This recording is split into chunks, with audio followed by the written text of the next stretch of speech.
परीक्षा में graph table की समझ दिलवाएंगे पूरे नंबर। अगले 6 दिन सिर्फ 3 बातों का ध्यान रखें। मैथ्स रीजनिंग के 30 नंबर आपके होंगे। पीईटी परीक्षा में महज 6 दिन बचे हैं। मैथ्स और रीजनिंग के 30 नंबर के सवालों को लेकर आप परेशान हैं। समझ नहीं आ रहा कि नया पढ़ें या फिर जो पढ़ा है उसे ही रिवीजन करें। रिवीजन में भी ऐसा क्या पढ़ें कि सब कुछ क्लियर हो जाए।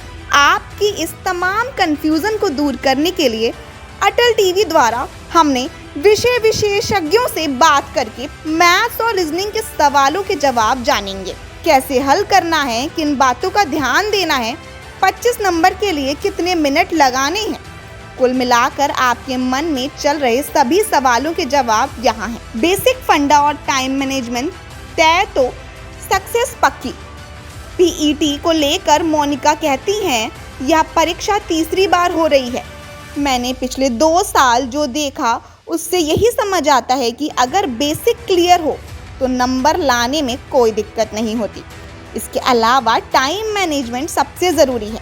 हमें पता होना चाहिए कि हम किस सवाल के लिए कितना वक्त खर्च कर रहे हैं। मोनिका कहती हैं, अगले 7 दिन में हमें नया पढ़ने से बचना चाहिए।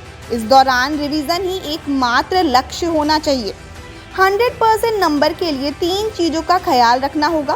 पहला, आप पिछले 2 साल के पेपर में मैथ्स और रीजनिंग से जुड़े सवाल हल कर लीजिए। दूसरा, मॉक टेस्ट की प्रैक्टिस करिए। एक सीमित समय में ही सभी सवालों के जवाब दें। तीसरा, रोज़ रीजनिंग के 50 सवाल हल करिए।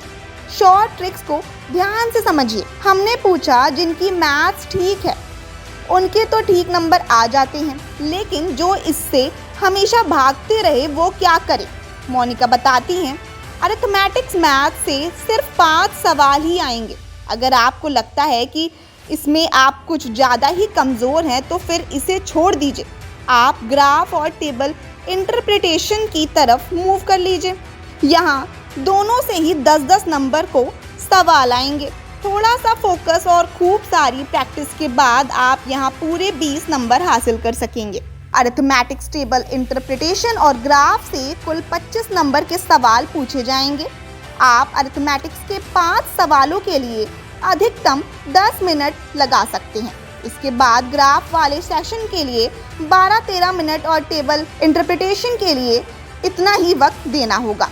कई बार अभ्यर्थी इन चीज़ों में उलझ जाते हैं और 1 घंटा लगा देते हैं, लेकिन आपको इसके लिए अधिकतम 40 मिनट लगाना चाहिए।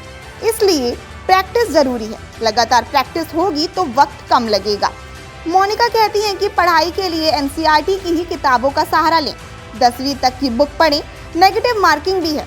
अगर लगता है कि जवाब नहीं आता तो गेस वर्क से बचें, क्योंकि गलत जवाब आपके सही जवाब का नंबर कम कर देगा। डेस्क रिपोर्ट, अटल टीवी।